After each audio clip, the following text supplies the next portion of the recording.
بسم اللہ الرحمن الرحیم۔ 70 گھروں میں افطاری کرنا۔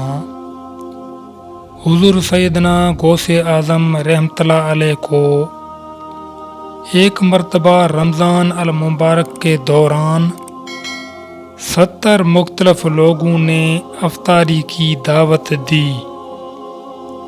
آپ رحمۃ اللہ علیہ نے ہر ایک کی دعوت کو قبول فرما لیا۔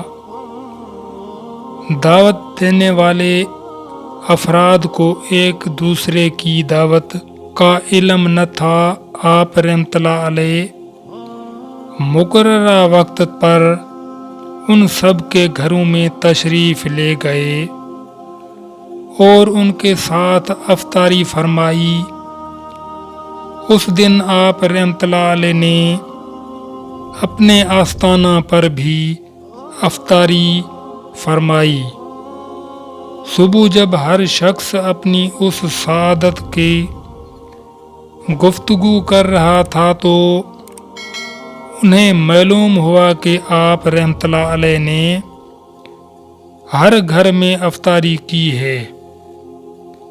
اس دوران خدام آستانہ عالیہ بھی آ گئی اور کہنے لگی، آپ رحمۃ اللہ علیہ نے حسب معمول آستانہ عالیہ پر ہی کل افطاری فرمائی تھی۔